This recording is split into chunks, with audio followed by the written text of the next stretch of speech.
Thank you both for coming. General Austin, this budget request, is it a 4% increase? Yes, from last year's. Okay. What's the inflation rate? Current inflation rate is well above that. Okay. So this budget doesn't keep up with inflation, number one. Percentage of GDP spent on defense, what percentage does this budget represent? I think it's 3.1. Okay.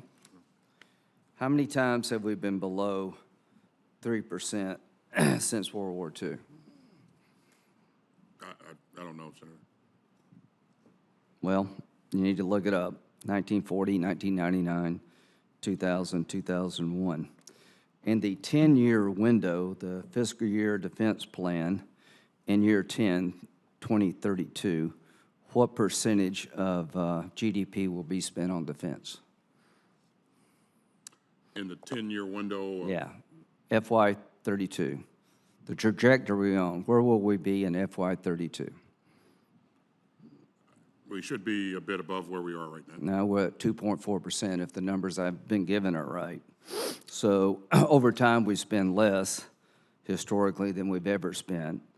And given the 10 years that I'm looking at, I don't see a real peace dividend out there. How many current battle force ships do we have in the Navy?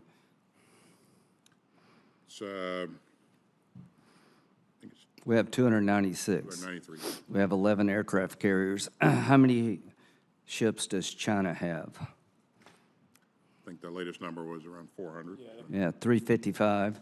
They're going to 422 by the end of, 460 by 2030. Where will we be in terms of ships by the end of 2032? U.S. ships. It's 280. So the bottom line is we're on the wrong path here, from my humble opinion. We're spending below inflation. The Chinese are increasing their Navy. By 2032, we'll have, these numbers are right, we'll have 280 ships below what we have today. GDP spent on defense will be at 2.4%. I don't know what kind of world we're looking at out there, but you're seeing a different world than I am. And I hope we, in a bipartisan way, can correct this, because I think in really many ways this is dangerous. Afghanistan. General Milley, I think you and Secretary Austin said last year that we could expect in the next 2 to 3 years threats to the American homeland emerge from Afghanistan. Is that still accurate? I still believe that to be a correct assessment, yes. Has it moved one way or the other?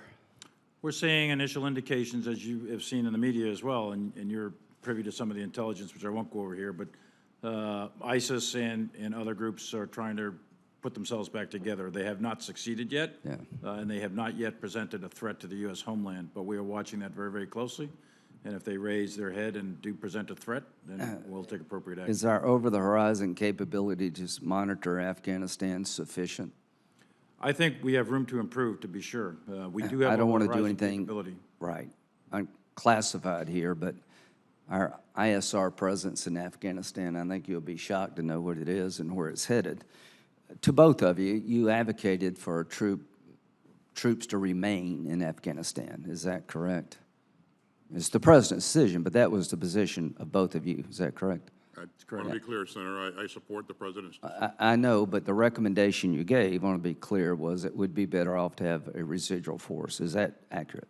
And sir, you know, I will never convey what I say. Well, the record's replete with the fact that it was, and I just want to compliment you both. I'm trying to compliment you here that I thought that was the right decision, that pulling everybody out of Afghanistan was a mistake. Do you believe that our withdrawal from Afghanistan made it more likely that Putin would invade Ukraine?